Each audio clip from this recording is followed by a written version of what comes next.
Bonjour et bienvenue sur le podcast For Me Talks. Dites-moi, comment se passe votre journée?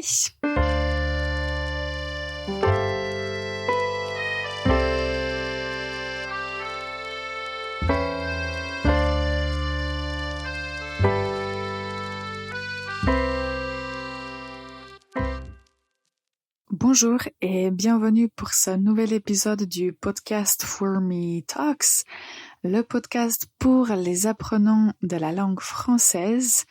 Et moi, je m'appelle Ivana, je suis prof de français et je suis là pour vous aider à vous améliorer en français.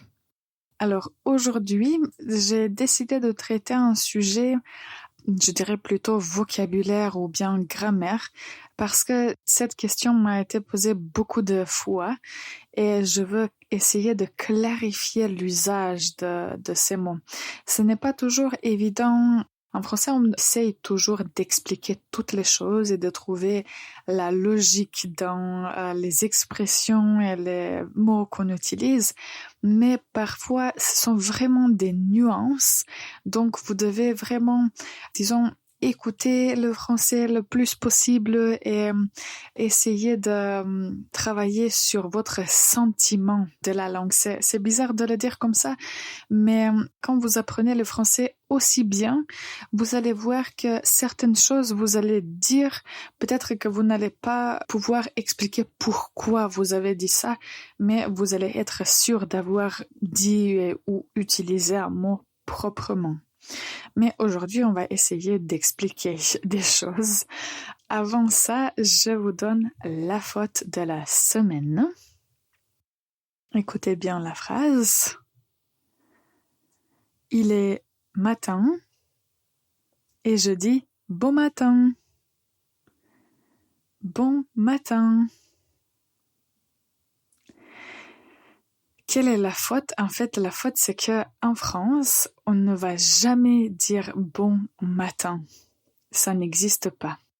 Je sais que c'est un peu bizarre parce que dans d'autres langues, en fait, dans les langues que je parle, on va dire bon matin, mais en français, quand vous vous réveillez, vous dites immédiatement bonjour. Donc, le jour s'est levé et il faut dire bonjour. Donc, on ne dit jamais bon matin, juste bonjour. D'accord. Alors, les termes dont on va parler aujourd'hui sont liés, on peut dire, les expressions de temps. En, jour, matin et soir. Vous avez sûrement entendu les versions au féminin, année, journée, matinée et soirée. Et parfois, ça peut être une source de confusion parce qu'on ne sait pas est-ce qu'il faut dire an ou année, est-ce qu'il faut dire matin ou matinée.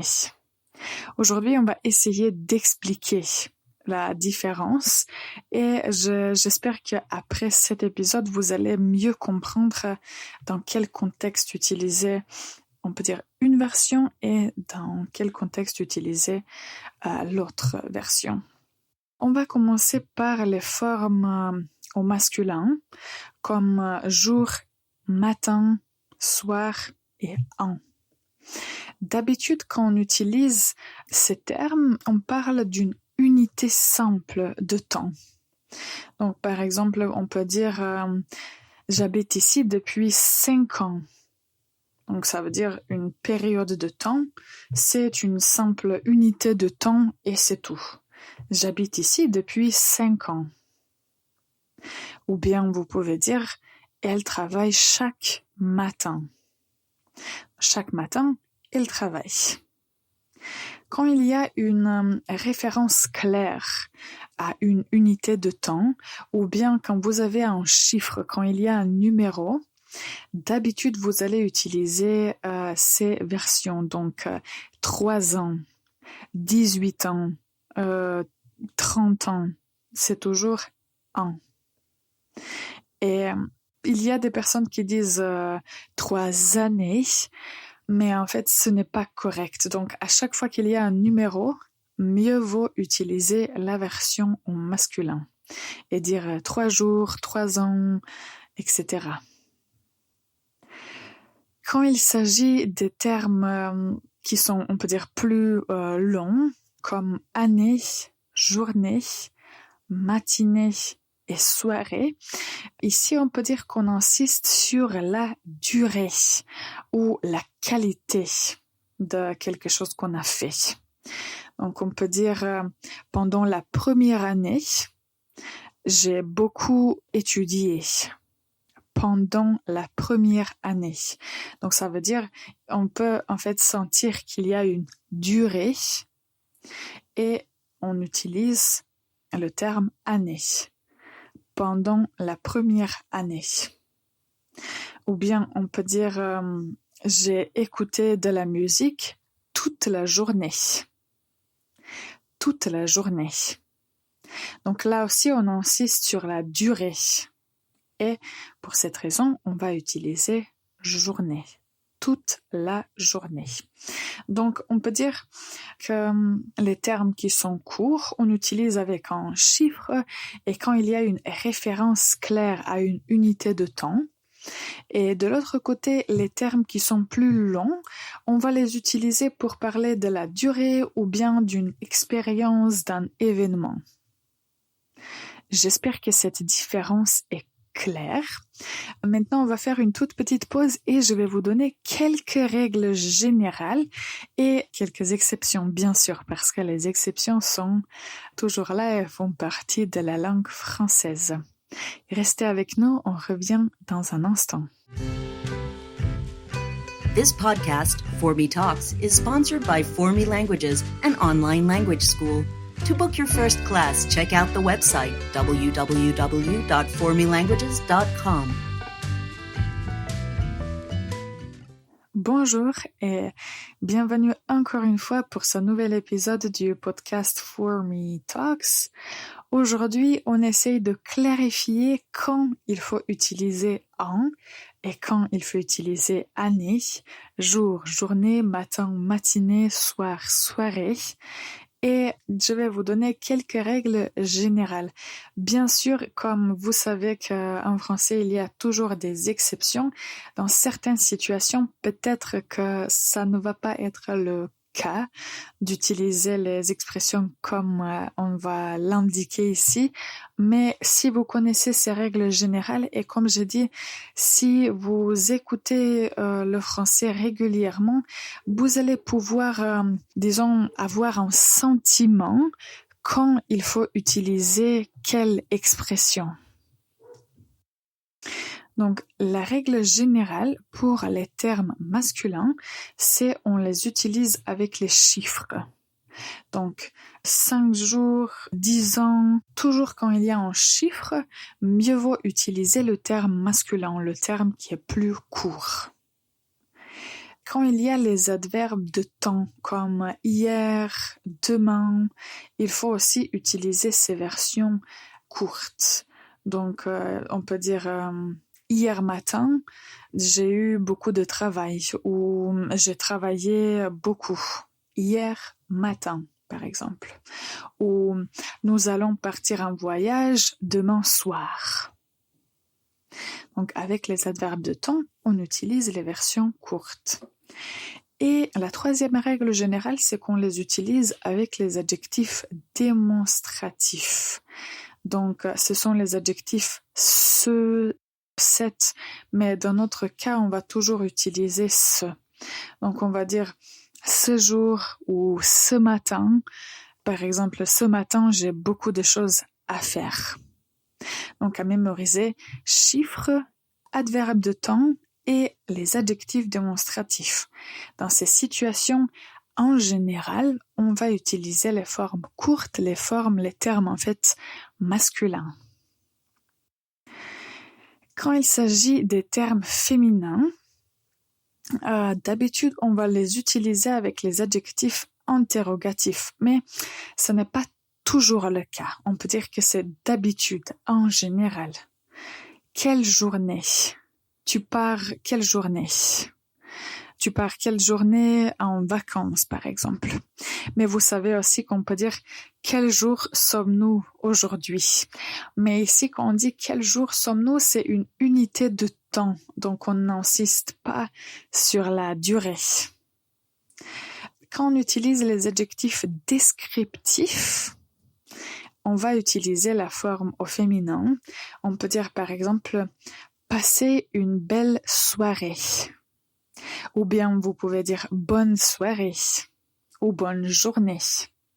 Donc dans ces situations, on utilise les formes plus longues, les termes féminins.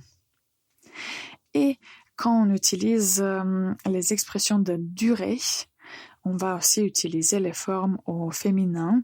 Donc, comme j'ai déjà mentionné cet exemple, j'ai travaillé toute la journée. Toute la journée. Donc, à retenir avec les adjectifs interrogatifs, les adjectifs descriptifs et les expressions de durée. Si vous retenez ces règles générales, ça va vraiment être plus clair dans quelle situation on utilise le terme masculin et dans quelle situation on utilise le terme féminin. Donc, essayez de retenir ces règles avec des exemples concrets. Je trouve que ça, c'est la façon la plus facile à comprendre comment ça marche. La dernière chose que je voulais dire à propos de ces termes, c'est que parfois il y a des exceptions et parfois dans certaines situations, les deux termes marchent et sont, on peut dire, interchangeables. Par exemple, si vous voulez dire l'année prochaine, vous pouvez aussi dire l'an prochain et les deux marchent. Donc, on peut dire qu'il y a des règles générales qui sont très claires et on sait quand on utilise quelle forme, mais après, il y a des exceptions où les deux formes sont correctes. Donc, vous le mémorisez juste comme ça et comme je l'ai dit, si vous écoutez régulièrement le français, vous allez pouvoir comprendre mieux quand on utilise quelle expression. D'accord. Alors, maintenant, je vais vous donner 2 phrases et on va juste essayer de les analyser un peu. Par exemple, la première phrase, c'est « Il a vécu en France pendant 3 ans ». Donc, c'est une unité de temps. Pendant 3 ans, il a vécu en France. Donc, comme c'est une unité de temps, on utilise « en ». De l'autre côté, écoutez la phrase suivante. « J'aime passer mes soirées à lire. » J'aime passer mes soirées à lire. Donc, quand on dit « passer les soirées », ça, on peut déjà sentir qu'il s'agit d'une durée. Et pour cette raison, on va utiliser le terme féminin. À chaque fois que vous n'êtes pas sûr s'il faut utiliser jour ou journée, essayez de vous demander si on parle d'une unité de temps, d'une quantité spécifique, ou bien si on parle d'une expérience qui est prolongée d'une durée. Et je crois que ça va vous aider à utiliser le bon terme. Si cette explication n'est pas encore 100% claire, n'hésitez pas à réécouter l'épisode et je crois que après que vous l'écoutez plusieurs fois, ça va être plus clair comment utiliser ces termes dont on a parlé. Et la dernière chose pour aujourd'hui, c'est l'expression, la phrase qu'on va apprendre à prononcer de nos 50 phrases essentielles. Et aujourd'hui, j'ai choisi une phrase qui est très importante et empathique. Prends soin de toi. Prends soin de toi. Donc, si vous vous inquiétez pour la santé de quelqu'un ou si vous voulez juste montrer que vous pensez à cette personne, vous pouvez lui dire « Prends soin de toi. » Prends soin de toi. Ça veut dire fais attention à toi, fais ce qui te plaît et juste pense à toi-même. Prends soin de toi. Vous trouverez cette phrase sur le numéro 34 dans notre document. Et bien sûr, vous pouvez télécharger le document entier sur notre site www.formilanguages.com. Pour finir, je remercie toutes les personnes qui nous ont écoutés jusqu'à la fin. Je vous souhaite une excellente journée et on se voit très bientôt.